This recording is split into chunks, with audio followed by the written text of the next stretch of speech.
The LGBTQ plus world celebrates Bolsonaro presidential defeat in Brazil and what's next for the queer community. On Sunday, former Brazilian President Luiz Inácio Lula da Silva, my bad. Our studio dog is Luna. Lula da Silva defeated incumbent President Jair Bolsonaro in the second round of the country's presidential election.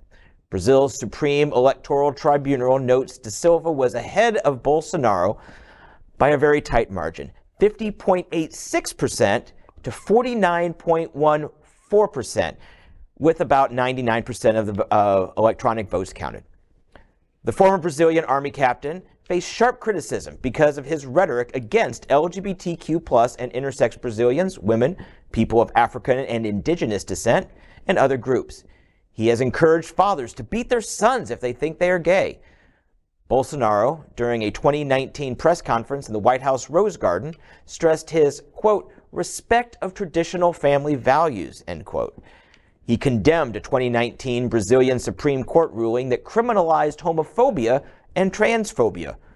On the other hand, Lula da Silva, during his campaign, has publicly highlighted his support of LGBTQ plus and intersex rights.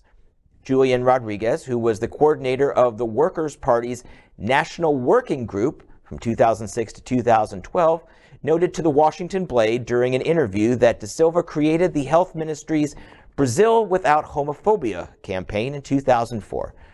Rodriguez also highlighted da Silva creating the Culture Ministry's Diversity Secretariat that, among other things, funded community centers and sought to make police officers and other law enforcement officials more friendly to LGBTQ plus and intersex people. And it's almost like 2020 playing out again, but down in Brazil. A very close election.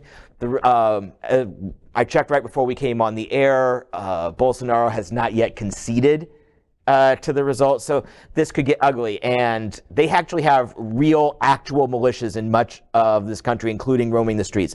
I really hope that they're able to accept this election, but hold your breath for the next couple of days. You know, we're at approximately 8:24 Eastern Standard Time while we're on the air on this story, John, that you just did. And what we don't know at 8:24 on October 31st is what Bolsonaro is going to do. Many people in the know are fearing the worst of his holding on to power. For those that perhaps have been living under a rock for the last number of years, especially since 2016, you know, do you remember the days when you had a Xerox machine and you would make a Xerox and then you'd make a Xerox of the Xerox, and you'd do that repeatedly, and after you'd done that 7 or 8 times, the copy of the original Xerox is terrible? Well, Bolsonaro is that of Donald Trump. And he's just a terrible, terrible copy of Donald Trump. But that makes him even more dangerous. This is the guy who basically said, not only should you beat your son if he turns out to be gay, he says that basically if it was a choice of my son, talking personally from his voice, Bolsonaro's voice, if it was my son and a choice of him being gay or being dead, I choose him being dead. That's an amazing choice. This is a president, a world leader. Brazil's a world power. It's a top 20 country in the world. Said you shouldn't have a COVID pandemic shot because the pandemic shot will give you AIDS. It will, you know, we're talking about a dangerous, dangerous personality in a country that has amazing embracement of LGBT. They have long, long ways to go. By the way, so do we in South Carolina. But at the end of the day, they also have the largest pride event in the world. Yeah. 2 million people come to the Pride Parade in Sao Paulo, bigger than New York or Los Angeles or London.